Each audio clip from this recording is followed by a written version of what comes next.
In Montana, in the fictional county of Hope County, where a fanatical doomsday cult called the Project at Eden's Gate has overrun everything. They've kidnapped people. They've stolen all the land. The father, Joseph Seed, the leader of the cult, believes that the end of the world is coming, and so he's preparing his family for that inevitable collapse. Now, it looks pretty peaceful right now. It is. Well, we're in Falls End, which is one of the communities, one of the towns in the game. It's just been liberated by Alex, who's playing the game. Shout out to Alex, everybody. Yeah. In the Twitch chat, I want to see you throwing up the claps. Alex is over there. If he dies, give him the thumbs down. Yeah, when we decided, we want to bring Far Cry to America, it's, there needs to be some level of believability. It needs to feel like the world is lived in. We're walking around the house here sort of showing a typical Americana. There's not a lot of people in the town right now because, like I said, they're all been kidnapped. And so it's up to the player. That will bring down population. Yeah, it's up to the player to sort of bring the communities back, build a resistance, build an army to fight against the cult. Was it a tough decision for you guys to come to America? I don't think so. It's something that the team has really been wanting to do for a while. The question really was, what's a space that feels Far Cry-ish? Right. We've been to Kyrat, we've been to the islands in Far Cry 3. We've gone back in time. Yes, we have gone back in time to Primal. But I think trying to find a space that felt dangerous, a little bit unexplored. Sure. A place that just feels like a wilderness, like a frontier. That really is Montana. We sent a team up there to sort of do a little investigation, do some recon, and immediately they fell in love with it. They said, the people, the landscape, everything sort of feels very remote and Far Cry-ish. And then it became, okay, well, what's a cool villain that could sort of... Well, that's what's fascinating for me, being a Far Cry fan, right, is the fact that I'm a fan of America as well. And I wanted you guys to do something here, but Far Cry doesn't work in Chicago. Yeah. What are you going to skin in Chicago to make a wall in? It doesn't, rats? That's about all we got. Not a lot of bears, not a lot of wolves around Chicago. But the rats are pretty big in Chicago. Exactly, I know. Shout out to Boomer. There he is. There he is. Good boy. I have a little plush of him right here. You don't see it yet, but I'm petting it. There it is. Talk about Boomer. You have so many. I don't think there's been a Far Cry that's had a pre-release run-up like this that's had so many characters already identifiable, right? Yeah. I think Far Cry in the past obviously has been it's been known for its villains, right? Yeah, Voss, Pagan Min. It's very much been about you versus the villain. This time around, we wanted to bring the community into the fold, bring your friends, your allies, the people who are going to fight with you against this cult. How can we showcase them? Building people like Mary May, who owns the Spread Eagle, that will walk. Has she thought about changing the name? Well, because it's a great name, but it does. There's a connotation to it that I don't. But the thing is, it's that sort of, the bar was named by her father, who wasn't maybe the most PC guy, maybe a bit of a misogynist, a bit of an asshole. But the thing is, you talk to Mary in the game, you get a bit more of her backstory, and I think for her, she's like, yeah, I hate the name of this bar, I think it's stupid. Nice. But at the same time, it's part of my dad, so that conflict of if I change the name, am I sort of getting rid of something? Yeah, exactly. People are complicated, people are complex. And so that's her. Wait, who's Casey Segal? Casey Segal is the cook of the Spread Eagle. You guys are the worst. So if Nick Scarpino was watching this, he'd be, I'm just the cook. Casey, lowly cook. Casey will give you some recipes. He'll send you on some hunting missions. And he'll also drop some wisdom bombs. Does he talk? Does he do the I'm just the cook? The lowly cook line? He's just a cook. All right, okay. But does he say it? I want him to say it at some point in this video. Don't ruin the whole thing. I got to buy it. When it comes out next. Doesn't matter if he says it. He's got the hair. So, Mary's role is giving out quests, keeping you ingrained. But she's one of your partners too. Yes. She's one of the members of the community. She's one of the community leaders. So. The people that you meet in the game, they're all a member of the Resistance, right? They're all sort of trying to fight back against the cult. Mary, Pastor Jerome, they're sort of sending you out on quests to say, hey, people have been kidnapped, or we need these convoys taken down, or I need a truck my dad's truck taken back. Then there's guns for hire that you'll meet as you explore the world. People like Grace Armstrong or Nick Rye, who showed off in So what's the difference between Resistance and Guns for Hire? The Guns for Hire are part of the Resistance, but the thing is, the Guns for Hire, they're going to be your persistent buddies throughout the world. Okay. So Mary and Jerome are always going to stick around Falls End. Drew, you shut up now. Look who it is. It's Jerome Jeffries, everybody. Yeah, round of applause. baby. Martin Roach making his debut here. Yeah, baby. Testament, wrath, fury, vengeance, we saw it all. That's you. But You did I hope that. there's compassion in you too. That's a beautiful voice. I can't tell if Pastor Jerome would have made me go to church more or made me go to church less. If he greeted me with a shotgun at the door. Well, see, he's not about making you go to church. He's just making you think about it. Okay, that's all he wants to do. Spiritual things, shall we say. Where do we find Pastor right now? Where do you find right now? This is his church. Yeah. This is his place. But unfortunately, as you can see, it's been devastated. Yeah. This place has been looted, desecrated. Everybody's been kidnapped. So now he's at the place where he's fighting back. Okay. He didn't want to be here. This was the fight that was brought to him. How far do you go to get into that headspace, Martin? I mean, like, is the backstory? What is the backstory for the pastor? I fight that every day. Oh God. No. To get the backstory for him, we go back 20 years, I guess. Oh, wow. Back to the first Gulf War. What he is, he's a vet. Comes home, he wants to find some peace, find a place. A lot of vets don't find that, so he goes to a place where he can find it, the wide opens of Montana. And then here comes this cult, and they're slowly ripping it away. They're ripping away his community. He's helped build his community. He's one of the leaders. He's not going to let it slip. Sure. He's going to be the guy that says, all right, I don't want to have to do this, but I will take up a gun again. I know how to do this. I don't want to, but I know how to, and I can help lead these people back to the real world. When we met Pastor Jerome in the trailer, right? That was one of the most powerful things of him reading the Bible, pulling out the gun, and like he had to go protect his flock. I like that. Yeah, exactly. And that was protecting sort of his flock. The inspiration for the character, right? Where we have Joseph Seed, we have a guy who's sort of taking religion, taking scripture, twisting it for his own, and sort of warping the message. Sure. So we wanted to say, okay, well, we need the opposite of that. We need someone that's sort of a positive force of good. Here's the other side. Yeah. And I think, when you look at a character and you say, okay, well, what are the complexities we can give to him? Having a man of God who, because of how far he's been pushed, says, you know what, I'm willing to sacrifice my own soul to save the people that I've been trying to look out for. Absolutely. To run back to the demons you ran away from is pretty cool. Exactly. That's cool. Is that fun to play? It's incredibly fun to play. Yeah. Because you got to dig.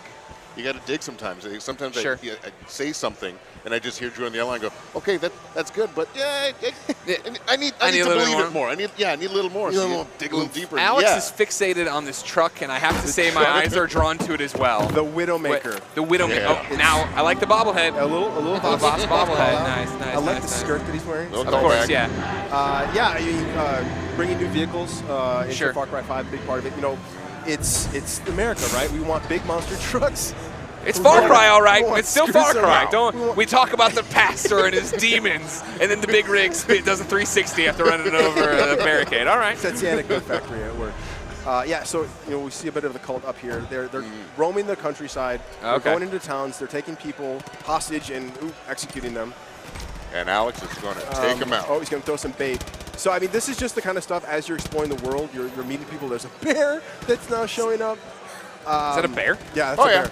It's a bear. It's Far Cry. It's still very much Far Cry. Anything can happen. That would just be a rat in Chicago, so it makes sense. Yeah, why you're running over here doing this. No, but as you explore the world, these are the sort of encounters that you're going to find. Nothing's sort of scripted. Everything's systemic. Well, that's always been the power of Far Cry, right? Exactly. Where it is the fact that you guys, I think, are make what a sandbox game. What you make sandbox games that are fun to play because that is the story. Yeah, we can all go off and do the same mission, the same objective, but we're all going to do different ways and have different things along the way. It's about giving the players all the tools to sort of really just go off and cause as much mayhem and havoc as they want. Right. Boomer just steal a gun for you? Nice.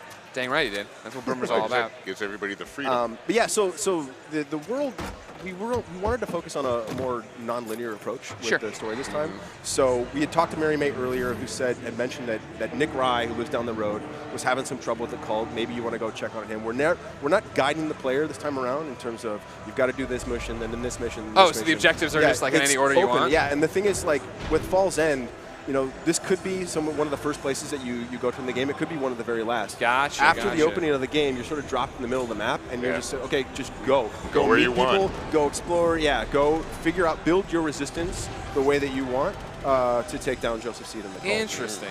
So that if there's no real way to be like how far into the game are you right now? Yeah, you can tackle this in any order. Interesting.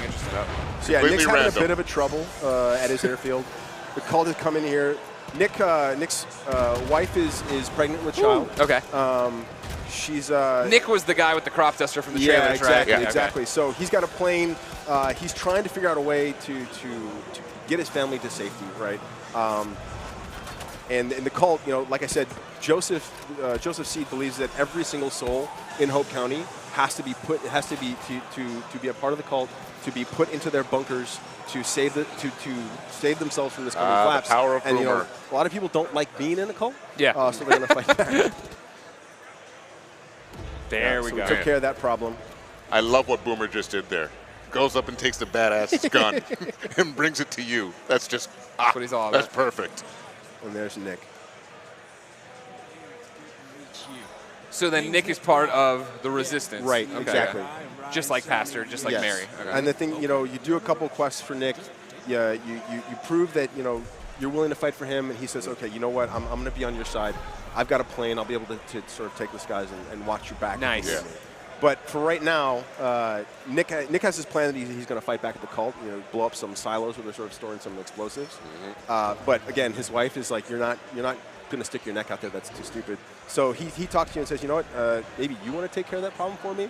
Go Alex, fly be my careful. plane. Hold on. We got wolves. We got wolves. Wolves. Good job, Alex. There we go. Yep. So There it there's is. Nick's plane. But I think for that, we might go do a little fishing. That's See, and this okay. is one of the things you got when I was talking before. You have such diverse landscapes, and now you have to come up with what kind of animals would be out here. Yeah. Fishing's Yeah. brand new. Yep. What else do you have in terms of everything else that's happening? I mean, it's fishing, hunting, giving the player sort of. Far Cry is all about big action all the time, like there's insanity happening every minute. But at the same time, when you talk about Montana, the wildlife, we wanted to give the player the ability to sort of hang out in nature, have a good time, something a little bit more relaxing than just murdering everything. Always you come killing across. everything, Yeah. worrying about what's going to get you from behind. So we decided, we're going to throw fishing in. It's a big part of sort of the culture in Montana and culture, just sort of that frontier lifestyle. It's a way to just come here and decompress, relax, Yeah, and talk the it thing out is, with your the friends. minute the fishing went in, everyone became obsessed about it. Oh, Like, really? There's fishing tournaments back at the office. We've got a fishing tournament here at PAX.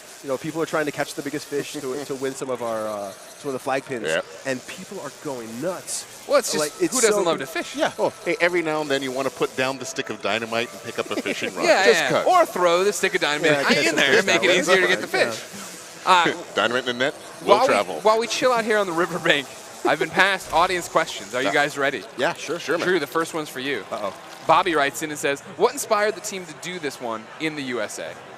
I think bringing Far Cry to the U.S. was something the team's been wanting to do for quite some time. Yeah. It just never.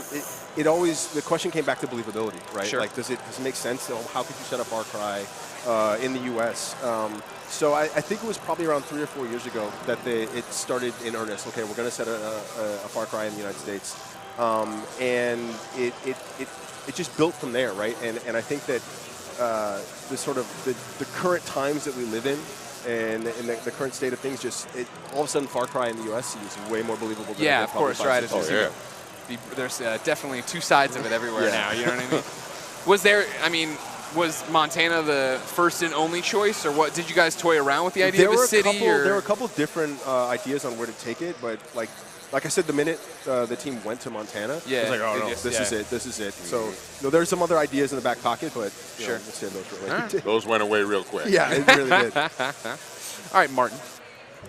VIRAGOXV535 writes in and says, is that your natural vocalization, or did you rehearse to master a priest tone? You understand? I just do it. Yeah. And then for everybody, Lorem Gillespie III writes in and says, do you prep for voice recording, do you prep for voice recording with other actors? So is it an ensemble thing, or is it mainly you guys alone? Doing a play. Yeah. Okay. In the studios. It's actually a So really Drew, cool process. How do you guys capture and record everything? Are you doing it in booth, but when you go somewhere and they're together, are they doing the mocap So stuff? it's split between sort of like in gameplay stuff. So when we saw Jerome earlier, that's all VO booth. That's Martin in the booth, sort of just reading a list of lines. The cinematics then are all mocap, right? And we have our big mocap studio in Toronto. Where we suit everyone up in the mocap suits with the little balls and put a giant vice headset on them. It shines Really bright easy lights. to act in, isn't it, Mark? And then, yeah. say act natural. Yeah, Very natural. You don't notice it. Hey, in your leotard right now, act like a big bad Exactly. pastor. Here's yes, this. and the leotard that tells no tales. You know what I'm saying? It's like, okay. Here's this broom handle. It's a shotgun, and go act. Exactly. And go. Really? Really? In that studio, what did we use for the Bible? It was like a block of wood and block plastic. of wood. And they're like, no, this is it. This opens with a up. fake gun on the inside. Yeah. Well, everything. We spend a lot of time, props or sort of set pieces in the game, making sure that there's stuff that the actors can interact with because they've got all this equipment on. Yeah. The more things you can give to them that sort of use their imagination to pretend, the better the performance is going to be. It brings us down. But it's got brings us because into of all the cameras that you're in the space, everything sort of has to be like a wire version of it because the camera's got to sort of pick up all the data on where the body is at any time. Final question before I let you guys stop fishing. Yeah. Do you do the voice recording separate? Okay. Well, here we go. It's tough to wrap that around your head and the booth too. You're like, okay, what am I trying to do? Because usually when you're talking with somebody, back and you forth. get it. But you're just like, what am I? Yeah. Okay, no, I'm motivated. I'm telling him to do this. I'm asking him to do this. I'm begging. Do you like that challenge? Yeah. Yeah. I like any challenge. I mean, anytime I'm uncomfortable, I'm pretty happy. You don't know what's. No, well, that's what we do. Yeah. If I'm comfortable all the time, I'm kind of bored. You're doing something, Yeah. That's true. That's smart. Then anybody could be doing it. Right. I want to be the only guy that should be doing it. How uncomfortable can I make you? All right, what's going on here, Drew? What's going on here? We're in a plane. This we is finally new. took Nick's plane. Yes. First time in Far Cry 5, or first time for Far Cry. the series, right? The series, yes, exactly.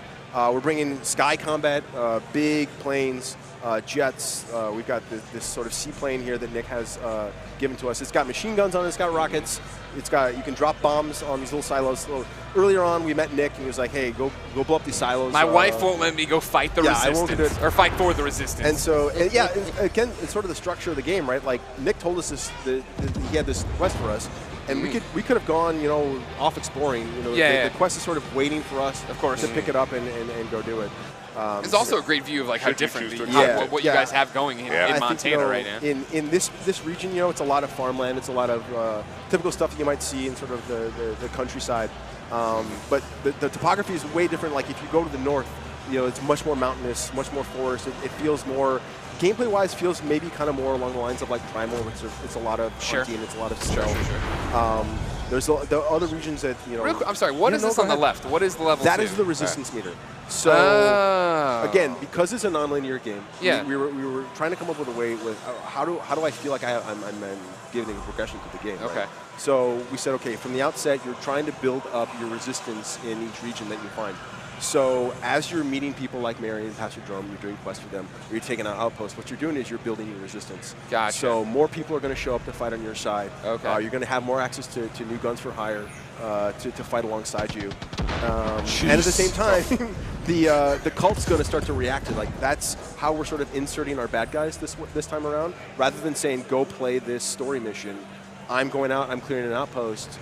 And if that raises my resistance meter to a point where the cult notices me, now all of a sudden the bad guys go, no, we're not having this. Interesting. Okay. They're going to show up and insert themselves into your story. Now, when I get the plane here, do I have access to it the rest of the game? Can I just run around and use it whenever I want to? Yeah. You could. You could take this plane, fly all the way up to the north, hang out with. So does this completely change taking down outposts? Because I feel like now I can just come. If I want to stealth, if I want to do whatever. Yes, exactly. So you can take a plane around, you can bomb some guys. But the thing is, because there's a lot more interior space. This song, you feel it too, Pax. But I have the gameplay change of being able to shoot everything and blow it up, which seems awesome.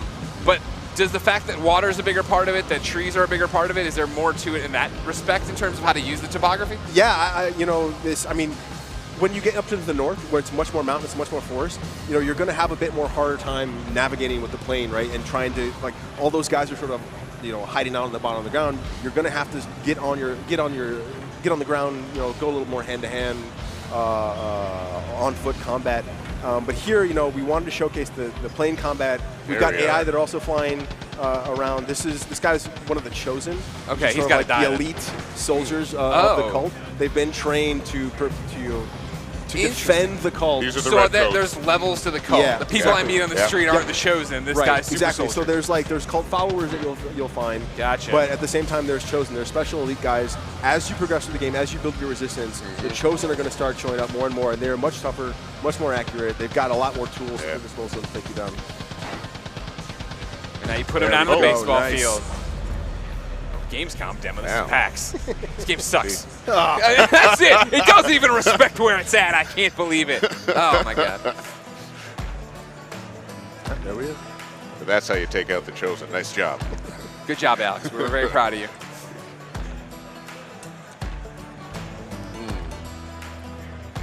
Look at that. What's that?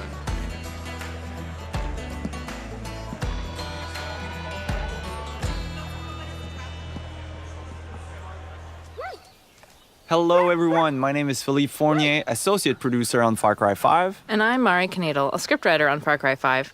Today we're going to take you through our extended E3 demo and highlight some of the features that we're really excited about. Welcome to Hope County, Montana. This is the Holland Valley, a section of farmland that the project at Eden's Gate is using as their breadbasket.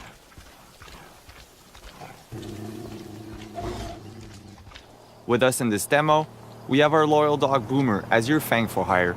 For now, I just can't resist. The setup is too perfect. I'm going to use this tractor against the cult. The cult is stealing supplies and kidnapping people, using them to prepare for a doomsday that's really just around the corner. We're going to put you in the shoes of a rookie deputy and drop you into the heat of the conflict. In Far Cry 5, we want to give you tools that feel like they belong in Montana in your fight against the doomsday cult.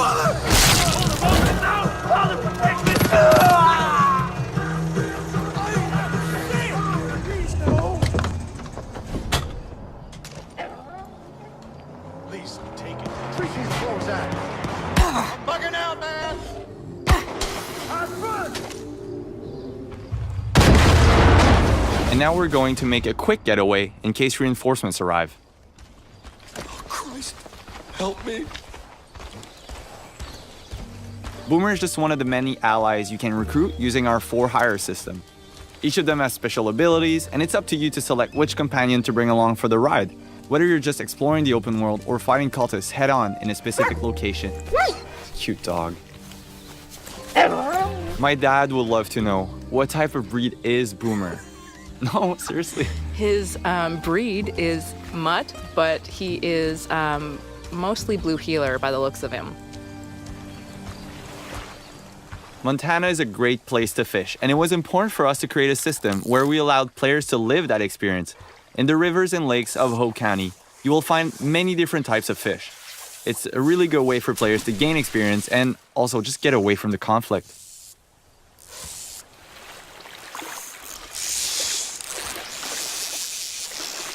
And here we see the player needs to fight a little bit to get the fish. Nice, catch of the day on the menu.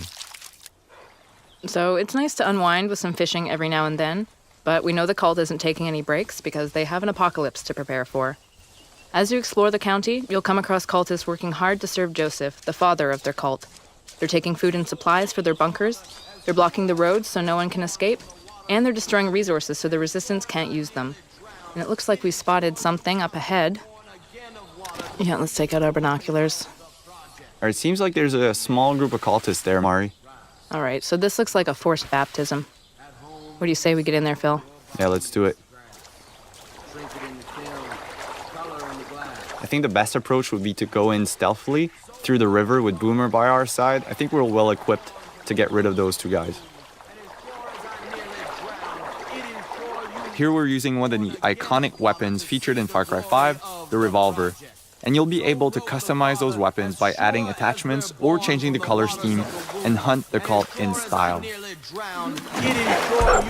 Go, Boomer!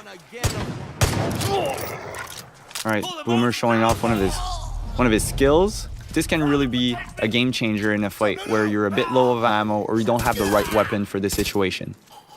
He's a good dog. You know, Boomer's a great all-rounder who can support any playstyle. Even without your commands, he'll fetch guns for you, take down cultists in a fight, and he'll tag enemies and animals from far away with his keen sense of smell. The game being set in America, it was important for us to bring a wide variety of vehicles from pickups to tractors to big rigs like this one.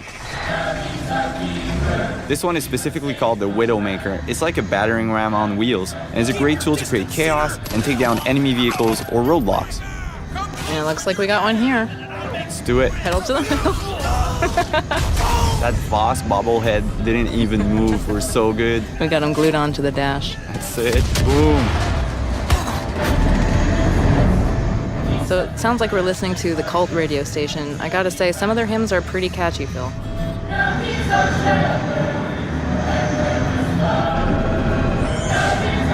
Now we're pulling up to Rye & Sons Aviation. This is the home of Nick Rye. He's a crop duster and a family man. He's doing what he can to keep his family safe and keep the cult from getting his plane, but it looks like they've beaten us here, so let's jump right in. There's no time to waste.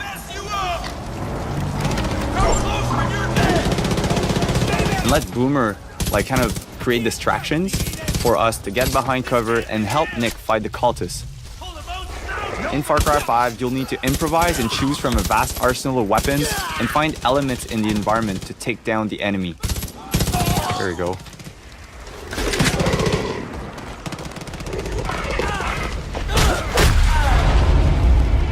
So we just took down the last cultist at Nick Rye's using my favorite stealth weapon, a baseball bat.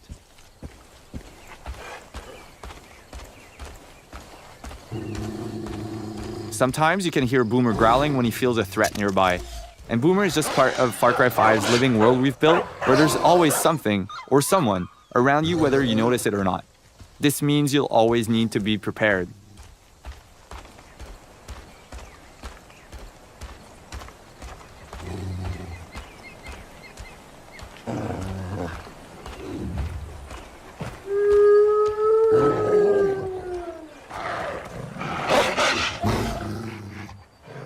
Boomer will stand his ground and defend you from predators, as there are a lot of moments for the player to hunt or be hunted.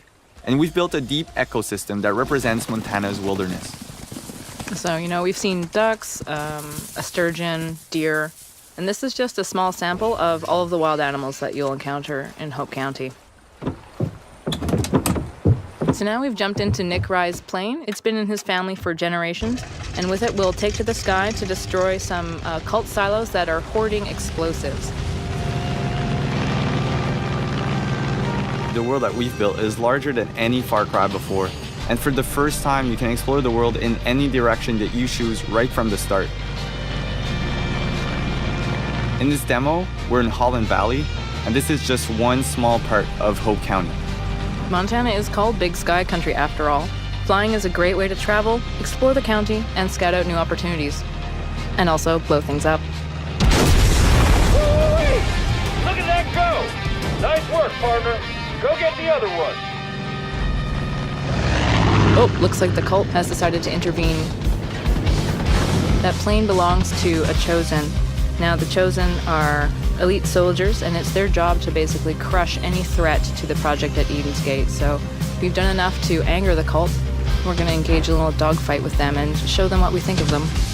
That's right. Even in the air, there's a lot of opportunities for the player to, find or discover or get chased by or get discovered. Yeah, totally. Hunt or be hunted, as we call it. But I think right now we are the predator. Yep, we got them on the run. They're smoking.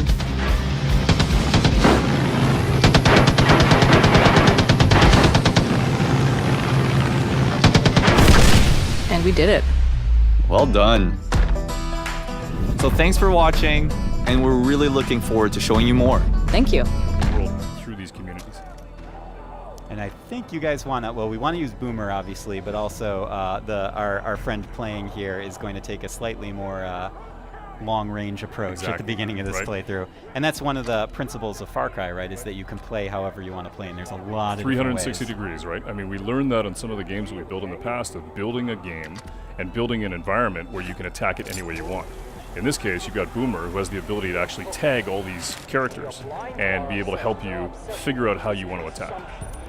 Okay, so now I believe that there's a bet in place where if any death happens on screen that is not the enemy, yes, exactly, we beat up the driver. Yep. Max is going to be in trouble if he dies. We got to watch carefully. So he can attack it any way he wants. And what's cool, though, as you can see, is that what he's able to do now with Boomer is he's able to tag everybody. But what's really cool about Boomer is once you set him loose, he really does become a weapon unto himself, and you can basically kill these guys and begin to take the weapons from them. Let's see what Max does. And we consume without purpose. And this is the cult on the microphone, that's correct? the father. What he does is he actually, he's just taking the guy down. So Boomer's kicked it off, and now he can send Boomer pretty much anywhere. I think the stealth section is over now. It's over. Boomer We've is moved lit it into up. the new chapter. Yeah. I like that the dog kind of decided when it was time for things to get. Always trust your amped dog. up. And there's some gun emplacements here to make matters more fun. Yeah. So Max is he's gonna tear it up. And you can see civilians are actually getting out. I mean, you rescued a couple people just by being able to push back on the cult. They're gonna get in vehicles, they're gonna act like normal people, they're gonna get the hell out of there. And then Boomer's gonna step in. Now reinforcements have showed up. So now you gotta think about, all right, how do I spin that plate a little differently? How do I get it so all those guys that showed up in that cult vehicle, maybe you can send Boomer in and basically try and take some of those guys out. If you had pulled your parachute in that very short jump, would anything bad happen? Okay. Maybe we'll try it next time. Oh, jeez. Perfect. Except for all the smoke. Yeah. We can't see. Go, Boomer! Take him down. Good Nice. old reliable Boomer. Yep. It seems like if you name your dog Boomer, you're kind of setting the animal up for a certain And type when you do a lot of this stuff with the wingsuit and other things that you do that are stunts in the world, you're actually paying homage to him, and you can unlock stuff based off his personality from like the 1960s and the 1970s. That was a PlayStation Live for me. There you go. Heard it here first. There you go. I'm sure Dan's colleagues are just over the moon. Exclusive. And you know, I know we're already a little bit through the demo here, Dan, but we didn't really talk about the father and the cult yet. Right. But that's obviously a huge point in Far Cry 5. It's sort of the antagonist of the series. Yeah, I think that people know that we've worked really hard, and when you think about it from the standpoint of Far Cry 3 and Boss, to cobble together this idea of the father. And then we started to think about, okay, who do we get to play this?